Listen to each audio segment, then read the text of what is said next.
Let's take a look here at investment picks and strategies for your portfolio. David Stryzewski is with us, CEO at Sound Planning Group. I'm glad you're here. I mean, I was talking about the jobs report. We're going to have a whole panel on this, but if you could touch on it, did it make any difference in your investment strategy today? Well, it's great to be with you, Nicole, as always. As far as my investment strategy goes, I think we're actually getting a lot of the same. And now I'm going to come out and share maybe a little bit differently as I'm actually in the hard landing camp. But it's kind of weird right now, whether we get really good jobs data, which, this is being known as, and then people are saying, oh, we've avoided a recession. If we get bad jobs data, the answer is, oh, the Fed's going to cut. If we get neutral data, the answer is, oh, it's a soft landing. All answers point to right now, it's going to be a bull market, at least here for the short term. I think that we're going to actually have a melt up, which is, we could see some real nice volatility on the upside here, but that's also going to be probably a little bit of a mixed bag going on.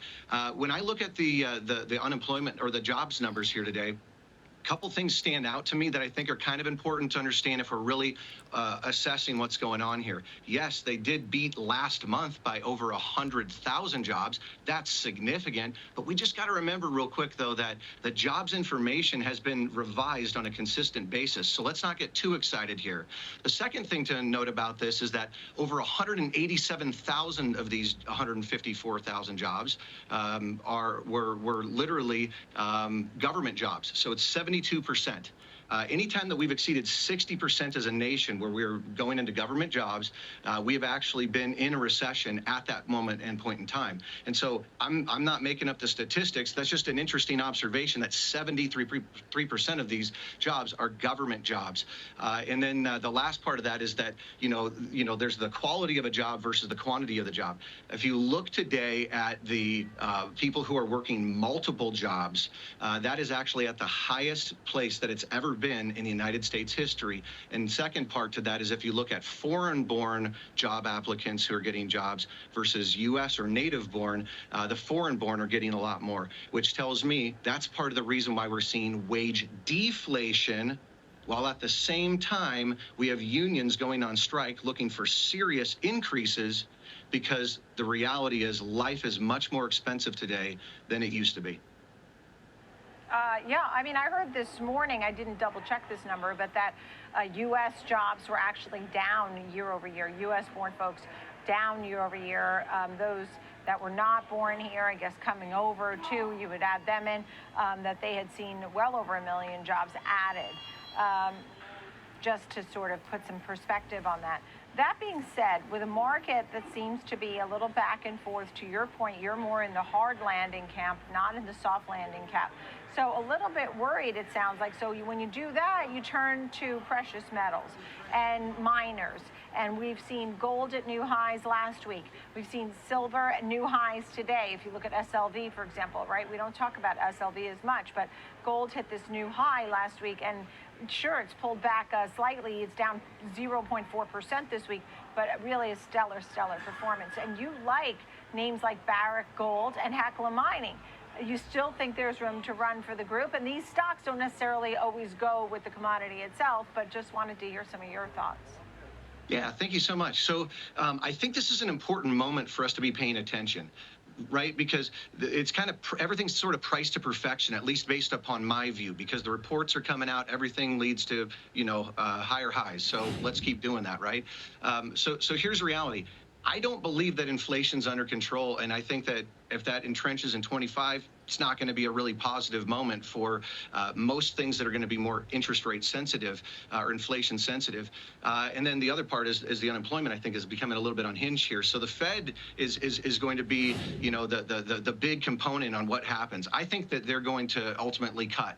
And so I think that it's going to, produce a nice environment for stocks in general. One of the places, though, that we're going to see opportunities is in the miners. And so, yeah, when we get gold at $2,700, that tells me that inflation's still present with us, because it takes $2,700 or more US dollars to buy an ounce of gold than it did the last time that we checked in on it. And so that's part of the reason why gold has actually been one of the best investments that you could have made since COVID actually began. And so as much of a run as we've seen everywhere else, gold has actually performed exceptionally well. But to your point, silver is ultimately, in my opinion, going to lead the way, and we're still looking at about, 40% to go in order to get up to the all-time high of 50. So silver's still a great opportunity. To get to the picks, though, Barrick Gold, they're the biggest, best value company out there, in my opinion. These guys have been doing this for a very long time. They're operating at like 33% margin right now. And so when you're operating with good cash flows and gold keeps going up, that means your cash flow is going to continue to stay positive. So I think that they've got room to grow either way. Hecla Mining is a silver player, a North American silver player. So, the big question that's going to be ahead of us here is what happens in 31 days on November 5th when everyone goes to the polls. Here's what I think that we can know for sure. Not necessarily the outcome, but we're going to know for sure that I don't think either side is going to capitulate that election, that we're not going to get a winner that day. So if that happens, what direction is this thing going to go? I think there's a high probability that we're going to be doing more here in the United States and in North America. So I think Hecla Mine is actually positioned really well because they've been around since the 1800s. They got a great dividend, 38% margins for operation.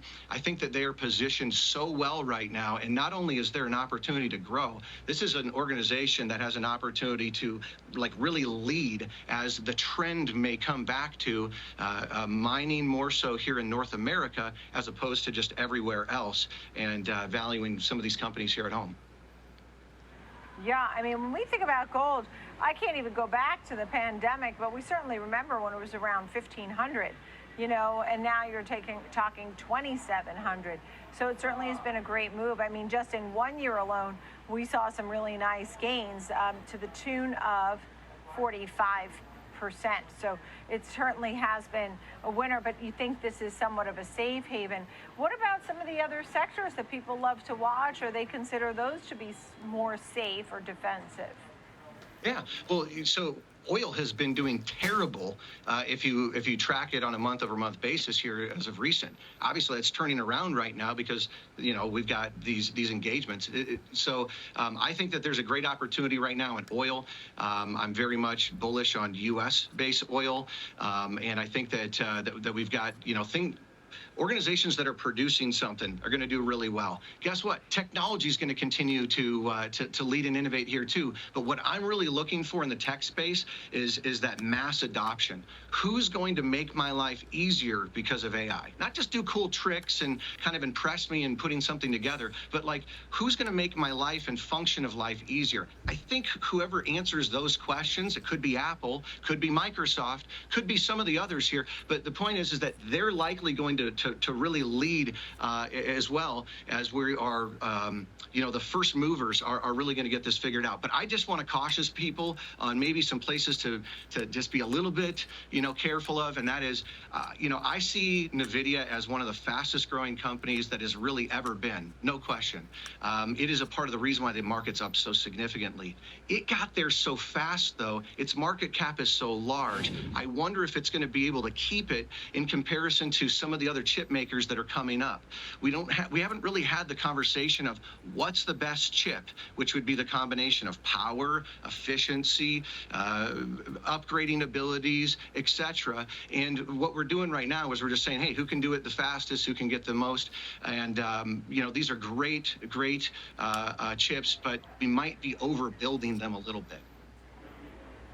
All right, so we'll have to watch that. A cautionary tone on NVIDIA, and looking to some names like Barrick Gold and Hecla Mining. Thank you, David Stryzewski, CEO, Sound Planning Group. Thank you.